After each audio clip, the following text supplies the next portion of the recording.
Today we're going to talk about a dirty, dirty digital synthesizer, the Kawai K4.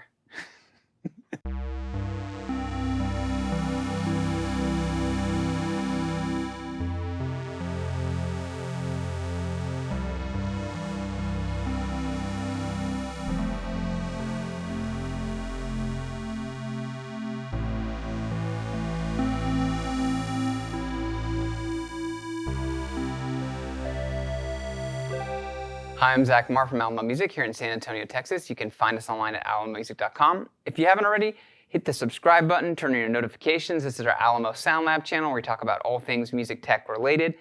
And today we're talking about the Kawai K4, and I was hoping to have 4 for 4 positive, glowing things to say about Kawai synthesizers. We've done 3 others on the channel, the SX240, the SX210, and the K3, and I personally think they're all fantastic, lovely synthesizers that were untimely and when they came to market and were kind of forgotten. But today we have the K4, and it is truly throw up in your mouth digital dirt. I do not like it one bit. I really had trouble wanting to play this after I started messing around with it. And some people love this synth, and so I'm going to qualify that and try and find the positives in this instrument, but my initial impression was very negative. It is all the worst things about the M1 and the D50 in a synthesizer for me. It came late to the game. It came out in 1989, and it was a kind of Kawai's take on the kind of late 80s PCM proto-Rompler mania that seized the synthesizer world and kind of digital synthesis. What it also belongs to is kind of the second batch of synthesizers that Kawai came out with. The first batch were largely analog and produced from the Teisco team that Kawai purchased, and kind of that team made instruments under the Teisco name and also the Kawai name. And the second era was the digital synths from Kawai with the K3, the K1, the K4 and the K5 and K5000. And Kawai's kind of take with its digital angle was additive synthesis, and they used different names to describe that over time, but basically creating waveforms through harmonics that were kind of custom and not necessarily samples of, super low bit samples. And so that was kind of Kawai's angle. In the K4, they had relabeled it as DMS synthesis, or like digital multi-spectrum synthesis, and they had 96 digital cyclic waveforms that were composed of, I think, up to 128 harmonics, and that was added to, I think, another 100 something. So there's 256 waveforms. 96 were kind of these custom harmonically defined waveforms, and the other ones were PCM-based waveforms. So it was part of that lineage. The K3, which came out before it, was the original one of Kawai's digital synthesizers, and it had a waveform actually that you could define through defining the harmonics and kind of make a custom waveform. So it's part of that lineage. There's some really cool things in that lineage, but the K1 was like the super budget. A lot of people's first digital synthesizer came after the K3. I know it makes a lot of sense. K3, K1, K4, go figure. But the K4 was kind of the evolution of the K1, and it added a resonant filter, a digital resonant filter, which the K1 lacked, and was probably the biggest critique of the K1 is that it lacked a filter. The K4 added that, and you could apply it to all the different waveforms. It wasn't specific to any of the waveforms. In some of these early digital synths, you could only use the filter with kind of traditional analog shape waveforms. So interesting because it was billed as being 16-bit, which was pretty high bit rate for the digital synths of that era. A lot of them were 8-bit or 12-bit. And it was feature-packed. It had 32 effects on it, which is a lot of different kind of tones you can add, or a lot of different color you can add to your patches. The patches were made up kind of in the same way as the D50 of kind of tone, like individual, I think you could have up to 4 kind of PCM waveforms that you can bind to create a patch. And it was also multi-timbral, so you could have multiple patches on top of each other, so you can get some pretty complex sounds from just adding different waveforms and doing different things with those waveforms. So it seems like it it seems like it has a lot of potential. It seems like it could sound really awesome, but in practice, for me, it's got a ton of, for lack of a better word, digital dirt. It's got a lot of artifacts, particularly with the effects. And so it really only excels for pads and strings and kind of ambient tones for me personally, because you don't hear those as much. They kind of are more hidden, and it can get some nice sounds, but it is capable of some really ugly tones very quickly when you use effects with certain waveforms in the synth itself. Again, maybe I'm misunderstanding the synth and I need to spend more time with it, but my initial reaction on it was a very negative, and I did not even find myself curious to go back and play it, and so it's been hard to even prep for this video because it just left me with such a bad taste in my mouth. But here we go. We're going to play it so you can hear it. You can decide for yourself. I'm going to try and play patches that I find tolerable or somewhat pleasant to listen to, and then I'll also fiddle around with it a little bit. I'm still learning the interface. It's not too hard to get around. It's actually pretty well laid out. And I should also mention Kawai was always pretty good about putting aftertouch as well as velocity sensitivity. I think this even has release velocity sensitivity. So it's got a very responsive action. Kawai being a piano company primarily, they were always very good about the feel of their instruments. So that is a positive thing. I just personally don't like the sound engine inside of it. But let's take a listen and then we'll wrap up with some thoughts.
So there you have it.